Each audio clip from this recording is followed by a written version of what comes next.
नमस्कार, सुप्रभात। आप देख रहे हैं खबर एचपी और समय हो चला है हिमाचल की 25 बड़ी खबरों को जानने का। तो आइए एक नजर डालते हैं 25 बड़ी खबरों पर फटाफट अंदाज में। इससे पहले यदि आप वीडियो को लाइक नहीं किए तो लाइक कर दीजिए और चैनल को सब्सक्राइब कर लीजिए। स्कूल शिक्षा बोर्ड ने घोषित किया टेट का परीक्षा परिणाम। 33,083 में से 8459 अभ्यर्थी पास। जी हां, हिमाचल प्रदेश स्कूल शिक्षा बोर्ड ने 10 विषयों में आयोजित की गई अध्यापक पात्रता परीक्षा की टेट का परिणाम घोषित कर दिया। इस दौरान 33,083 अभ्यर्थियों में से 8459 अभ्यर्थी उत्तीर्ण हुए हैं, जबकि परीक्षा परिणाम 25.6% रहा है। वहीं इस दौरान शिक्षा बोर्ड ने परीक्षा के दौरान नकल मारने वाले 2 अभ्यर्थियों को 1 वर्ष के लिए डिस्क्वालीफाई किया है। 8वीं, 10वीं और 12वीं की एसओएस परीक्षा के लिए अब 12 तक आवेदन। हिमाचल प्रदेश स्कूल शिक्षा बोर्ड की ओर से मार्च 2026 में होने वाली राज्य मुक्त विद्यालय की परीक्षाओं के लिए पात्र अभ्यर्थियों से अब 12 जनवरी तक बिना लेट फीस के आवेदन मांगे। स्कूल शिक्षा बोर्ड ने इस पंजीकरण शेड्यूल में बदलाव किया।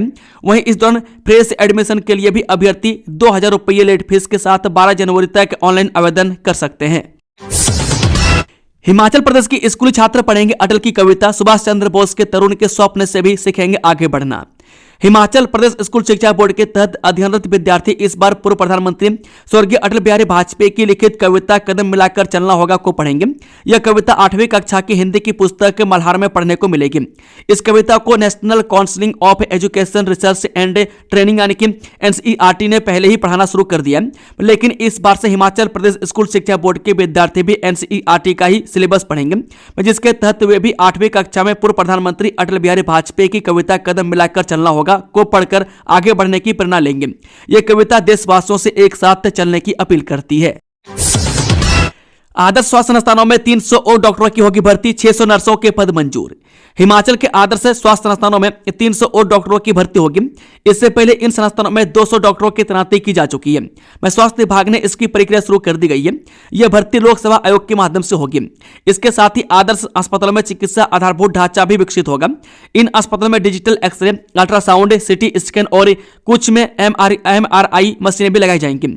MRI मशीनों को PPP मोड पर लगाया जाना है। सरकार की ओर से पैरामेडिकल स्टाफ की भी तैनाती की जानी है।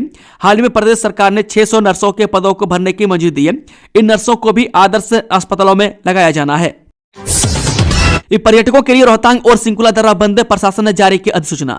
जी हां, अगर आप रोहतांग पास की बर्फीली वादियों का दीदार करने का प्लान बना रहे हैं तो अब आपको थोड़ा इंतजार करना पड़ेगा। कुदरत ने करवट ली है और सर्दियों की आहट के साथ ही रोहतांग और सिंकुला दर्रे पर्यटकों के लिए बंद कर दिए गए। अब इन खूबसूरत वादियों का लुत्फ उठाने के लिए आपको गर्मियों तक का इंतजार करना पड़ेगा। कुल्लू और लाहौल स्पीति प्रशासन ने आधिकारिक तौर पर इन दोनों प्रमुख दर्रों को बंद करने की अधिसूचना जारी कर दी है। अगर नहीं किया है यह काम तो अटक सकती है PM किसान सम्मान निधि की किस्त। DC ने दिए निर्देश। जो प्रधानमंत्री किसान सम्मान निधि योजना का लाभ ले रहे किसानों के लिए एक महत्वपूर्ण खबर है। अब योजना के तहत लाभ प्राप्त करने और भविष्य में कृषि संबंधित अन्य सरकारी योजनाओं से जुड़ने के लिए किसानों को एग्री स्टेक पोर्टल पर अपना पंजीकरण करवाना अनिवार्य कर दिया गया है। यह जानकारी कांगड़ा के उपायुक्त हेमराज वर्मा ने दी है। उन्होंने बताया कि इस पोर्टल पर पंजीकरण करने वाले किसानों को एक विशेष पहचान नंबर जारी किया जाएगा। भविष्य में सरकार द्वारा चलाई जाने वाली कृषि योजनाओं का लाभ केवल उन्हीं किसानों को मिलेगा जिनके पास यह विशेष पहचान नंबर होगा। बिजली प्रोजेक्टों की बात सुनेंगे सुक्कू। लैंड रेवेन्यू को लेकर CM ने आज सचिवालय में बुलाई बैठक। हिमाचल में स्थापित पन विद्युत परियोजनाओं से हर साल करीब 1800 करोड़ के भू राजस्व यानी लैंड रेवेन्यू की वसूली करने से पहले राज्य सरकार उनकी बात सुनेगी। मुख्यमंत्री सुखविंदर सुक्खू ने बिजली प्रोजेक्टों के मालिकों को बैठक के लिए बुलाया। यह बैठक 3 जनवरी को दोपहर 12 बजे सचिवालय में होगी। इसके बाद ही अब सरकार लैंड रेवेन्यू की स्पेशल असेसमेंट फाइनल करेगी। इससे पहले शिमला और धर्मशाला स्थित सेटलमेंट अधिकारी अपने अधिकार क्षेत्र के बिजली प्रोजेक्टों को असेसमेंट का नोटिस दे चुके हैं। इन्हें इस पर आपत्ति एवं सुझाव के लिए 15 दिन का वक्त दिया गया था। कई परियोजनाओं का इसका विरोध किया है। इसके बाद अब स्पेशल असेसमेंट कंफर्म होनी है और फिर वसूली नोटिस चले जाएंगे। लेकिन अब CM ने पहले बिजली प्रोजेक्टों की बात सुनने का फैसला किया, इसलिए इस बैठक को एक तरफ से हियरिंग की तरह रखा गया है। इस शिक्षा बोर्ड की किताबें न पढ़ाने पर रद्द होगी मान्यता। जो हिमाचल प्रदेश स्कूल शिक्षा बोर्ड धर्मशाला की किताबें न पढ़ाने वाले निजी स्कूलों की संबद्धता कैंसिल कर दी जाएगी। मैं साथ ही बोर्ड चेयरमैन ने वर्ष के पहले ही दिन बोर्ड की कार्यप्रणाली में सुधार पारदर्शिता लाने के दिशा निर्देश जारी कर दिए। शिक्षा बोर्ड ने नव वर्ष के उपलक्ष्य में शिक्षा युक्त हिमाचल, चिट्टा मुक्त हिमाचल का भी संकल्प लिया। प्रदेश स्कूल एजुकेशन बोर्ड के अध्यक्ष डॉक्टर राजेश शर्मा ने सीएम सुखविंदर सिंह सुक्खू को फॉलो करते हुए शिक्षा युक्त हिमाचल के साथ चिट्टा मुक्त हिमाचल अभियान छेड़ने की बात कही है। मैं डॉक्टर राजेश शर्मा नव वर्ष के पहले दिन धर्मशाला स्थित डॉक्टर परिसर में ही कर्मचारियों से सीधे रूबरू हुए। इस दौरान उन्होंने बोर्ड कर्मचारियों से विभिन्न विषयों पर चर्चा की व जरूरी दिशा निर्देश जारी किए। देश भर में छा गया हिमाचल का यह एयरपोर्ट हासिल की बड़ी उपलब्धि। जो कुल्लू मनाली हवाई अड्डा ने एयरपोर्ट से अथॉरिटी ऑफ इंडिया द्वारा कराए गए कस्टमर सेटिस्फैक्शन सर्वे 2025 में अखिल भारतीय स्तर पर संयुक्त रूप से द्वितीय स्थान प्राप्त कर उल्लेखनीय उपलब्धि दर्ज की है। AAI द्वारा आयोजित इस सर्वे में यात्रियों से प्राप्त फीडबैक के आधार पर स्वच्छता, सुरक्षा व्यवस्था, यात्री सुविधाएं, स्टाफ का व्यवहार, टर्मिनल प्रबंधन तथा समग्र यात्रा अनुभव जैसे प्रमुख मानकों पर मूल्यांकन किया गया। इन सभी मापदंडों पर कुल्लू मनाली हवाई अड्डे का प्रदर्शन अत्यंत सराहनीय रहा।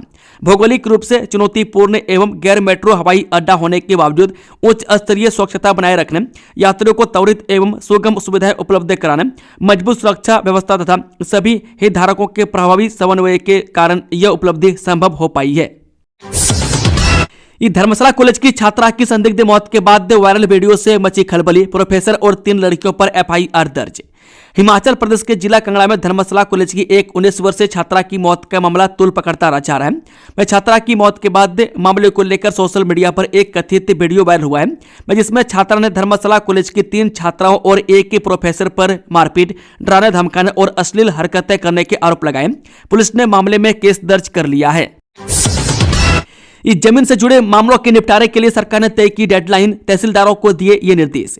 हिमाचल प्रदेश सरकार ने राज्य के राजस्व व्यवस्था को अधिक प्रभावी और जनहितैषी बनाने की दिशा में एक अहम फैसला लिया। लंबे समय से लंबित तकसीम और अन्य राजस्व मामलों के शीघ्र समाधान के लिए सरकार ने अधिकारियों को सख्त और स्पष्ट निर्देश जारी किए हैं। इस निर्णय से आम लोगों को जमीन से जुड़े विवादों में राहत मिलने की उम्मीद है और वर्षों से चल रहे मामलों का समयबद्ध निपटारा संभव होगा।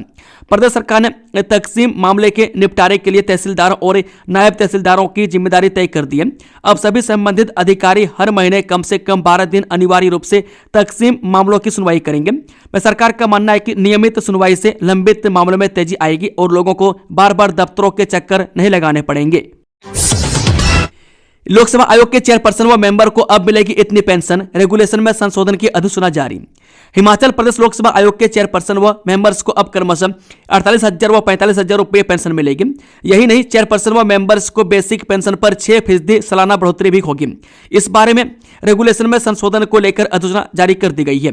उल्लेखनीय है कि पहले लोकसभा आयोग के अध्यक्ष व सदस्यों को नाम मात्र पेंशन ही मिलती थी। पहले यह रकम क्रमशः 1,800 रुपये व 1,500 रुपये हुआ करती थी। फिर लोकसभा आयोग के चेयरपर्सन रहे KS तोमर ने मामूली पेंशन को लेकर हाईकोर्ट में याचिका दाखिल की थी। फिलहाल अब राज्य सरकार ने पेंशन रेगुलेशन में संशोधन कर दिया। इस बारे में मुख्य सचिव की तरफ से अधिसूचना जारी कर दी गई है। आंगनबाड़ी सहायिका के 5 पदों पर निकली भर्ती, इस दिन होगा इंटरव्यू। हिमाचल प्रदेश में रोजगार तलाश रही महिलाओं के लिए सुनहरा अवसर है। मैं बाल विकास परियोजना रामपुर के तहत आंगनबाड़ी सहायिका के 5 पदों को भरने के लिए पात्र महिला उम्मीदवारों से आवेदन आमंत्रित किए गए। उम्मीदवारों का साक्षात्कार 27 जनवरी 2026 को शिमला जिले के रामपुर में होगा। बता दें कि उम्मीदवार की आयु 18 से 35 वर्ष के बीच होनी चाहिए। उम्मीदवार न्यूनतम शैक्षणिक योग्यता 12वीं पास से निर्धारित की गई है। चयनित आंगनबाड़ी सहायिका को सरकार द्वारा 58 रुपये प्रतिमाह मानदेय प्रदान किया जाएगा। खेती बागवानी के अवशेष जलाने पर पूर्ण प्रतिबंध उल्लंघन पर होगी सख्त कार्रवाई। जिस शिमला जिले के रामपुर उपमंडल में आगजनी की बढ़ती घटनाओं को रोकने के लिए प्रशासन ने बड़ा कदम उठाया है। कृषि और बागवानी अवशेष जलाने पर पूरी तरह प्रतिबंध लगा दिया गया है। आदेशों का उल्लंघन करने वालों के खिलाफ सख्त कानूनी कार्रवाई की चेतावनी भी दी गई है। प्रशासन का कहना है कि यह फैसला जनजीवन, पर्यावरण और संपत्ति की सुरक्षा को ध्यान में रखकर लिया गया है। इलेक्ट्रिक बसों की खरीद को लेकर अल्ट्रा कंपनी के साथ करार। हिमाचल प्रदेश पथ परिवहन निगम के बेड़े में शामिल होने वाली बसों के लिए निगम प्रबंधन ने ओलेक्ट्रा कंपनी के साथ करार किया।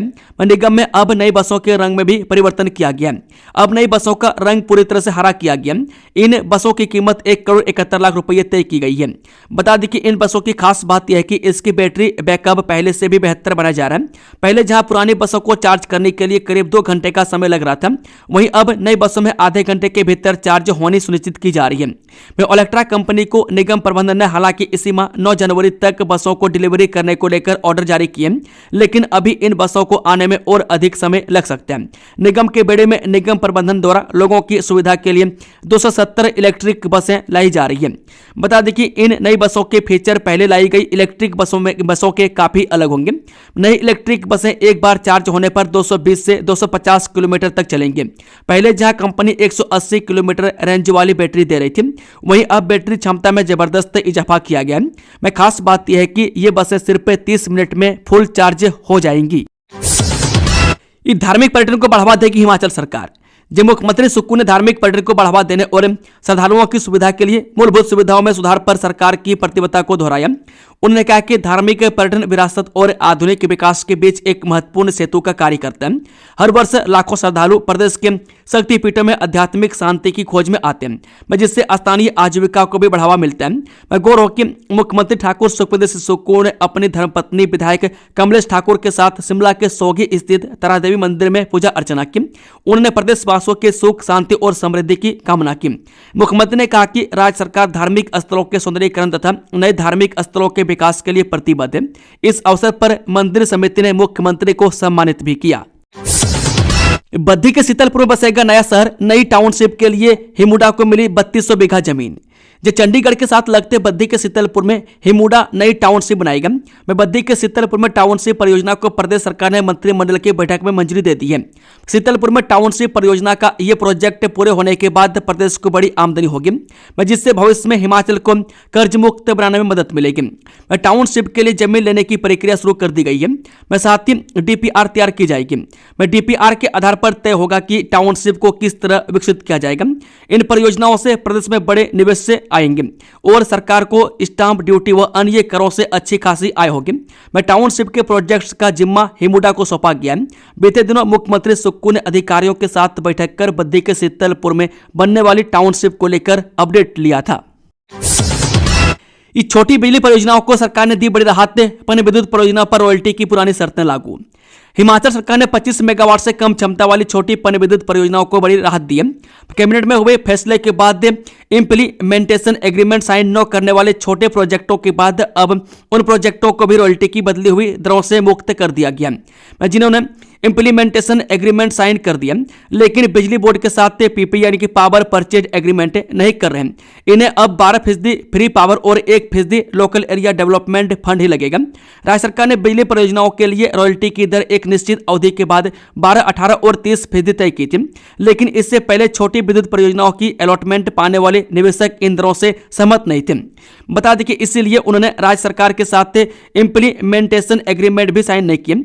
इन्हें पहले ही ये छूट दे दी थी, लेकिन ऐसे प्रोजेक्ट रह गए थे जिन्होंने IA साइन कर लिया था लेकिन बिजली बोर्ड के साथ PPA साइन नहीं कर रहे थे।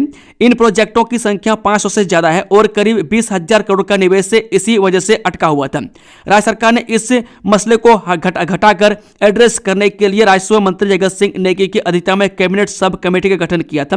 इस कमेटी ने अपने सिफारिश कैबिनेट में रखी और 2 रोज पहले हुई कैबिनेट की बैठक में 25 मेगावाट से कम क्षमता वाली बिजली परियोजनाओं के लिए यह फैसला ले लिया गया। उम्मीद है कि निर्णय के बाद ऊर्जा क्षेत्र में फंसा हुआ यह निवेश आगे बढ़ेगा। हमीरपुर शहर का होगा क्राइम प्रिवेंशन ऑडिट। सिटी को क्राइम फ्री बनाने का डिजाइन तैयार करेगा NIT हमीरपुर। हिमाचल में क्राइम फ्री सिटी के निर्माण का डिजाइन तैयार कर रहे NIT हमीरपुर ने एक कदम और आगे बढ़ाया। संस्थान के वास्तुकला विभाग की ओर से तैयार किए जाने वाले इस डिजाइन के लिए ISAC यानी कि information sharing and analysis centre केंद्र की विशेष टीम की मदद ली जाएगी। वहीं ट्राइबल बेस पर हमीरपुर शहर में इसका प्रयोग किया जाएगा। हमीरपुर शहर को अपराध मुक्त और सुरक्षित बनाने की दिशा में यह बड़ा कदम माना जा रहा है। इसके तहत हमीरपुर शहर का क्राइम प्रिवेंशन ऑडिट किया जाएगा, जिसके तहत अपराध की दृष्टि से संवेदनशील क्षेत्रों यानी ब्लैक स्पॉट को चिन्हित किया जाएगा। इस महत्वपूर्ण कार्य को NIT हमीरपुर के वास्तुकला विभाग के विशेषज्ञ अंजाम देंगे। ऑडिट प्रक्रिया में सूचना साझाकरण विश्लेषण केंद्र की विशेष टीम सहयोग करेगी। यह टीम अपराध के पैटर्न, शहरी संरचना, रोशनी, आवाजाही मार्ग, सुनसान क्षेत्र और सार्वजनिक स्थलों की सुरक्षा व्यवस्था का गहन विश्लेषण करेगी। 5 शिक्षण संस्थानों में खुलेंगे JNG डाकघर, डाक विभाग ने भेजे प्रस्ताव, जगह मुहैया करवाने का किया आग्रह। राज्य के 5 शैक्षणिक संस्थानों में डाक विभाग अगले चरण में 5 JNG डाकघर स्थापित करेगा। इनमें एक निजी विश्वविद्यालय के अलावा 2 महाविद्यालय और इतने ही तकनीकी संस्थान भी शामिल हैं। विभाग की ओर से इन संस्थानों के प्रमुखों को पत्र भेजकर अपनी सहमति देने का आग्रह किया।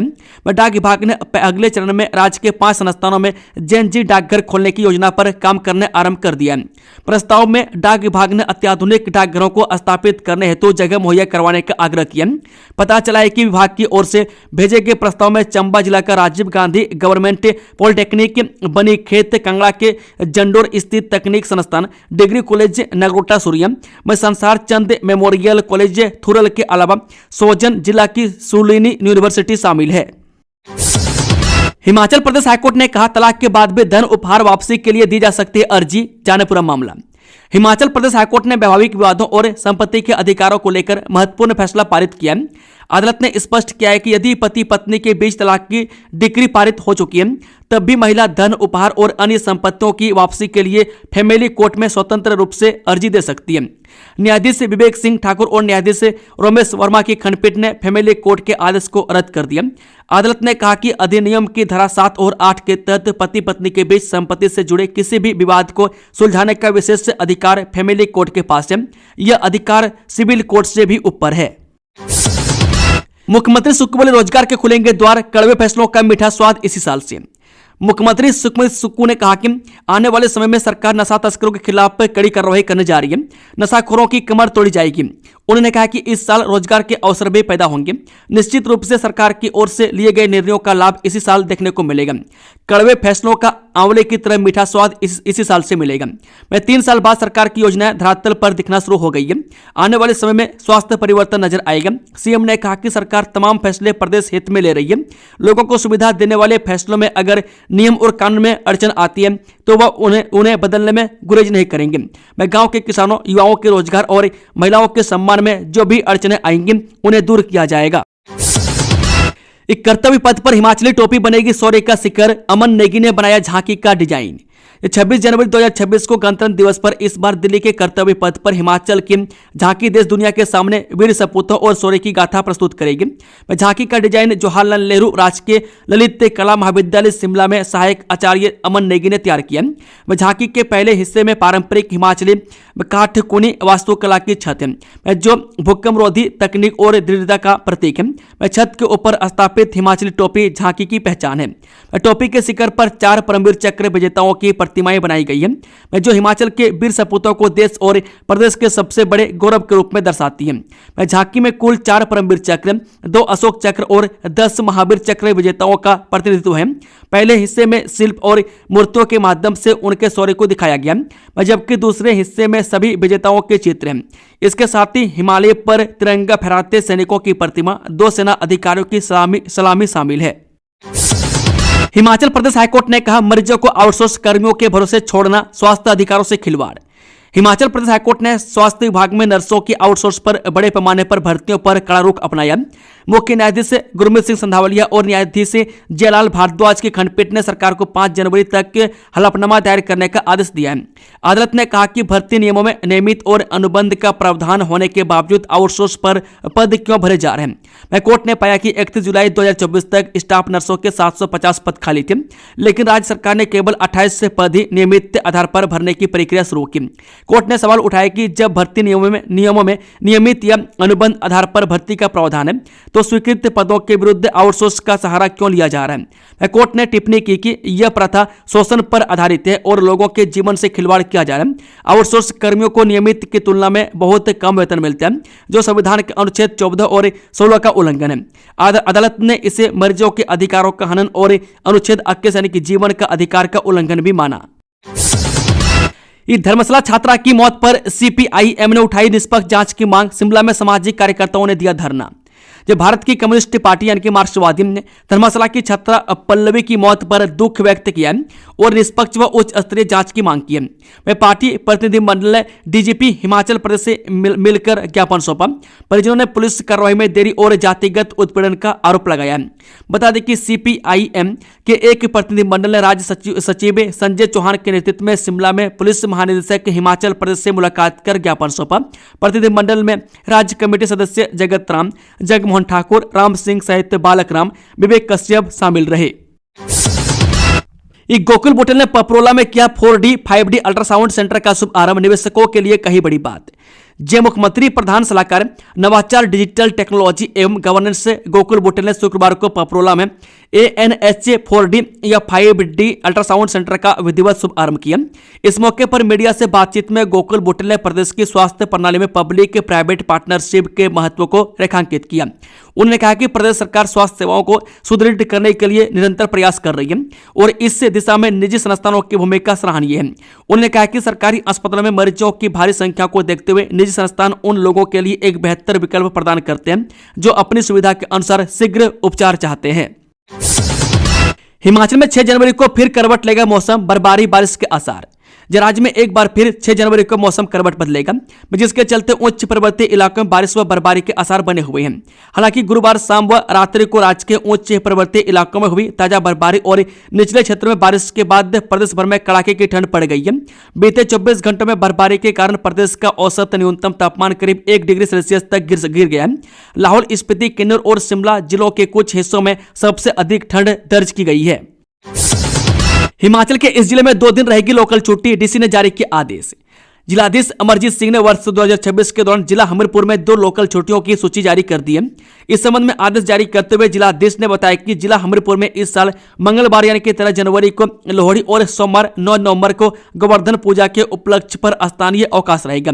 इससे पहले अमरजीत सिंह ने सभी अधिकारियों, कर्मचारियों और जिलावासियों को नए साल की हार्दिक शुभकामनाएं दी।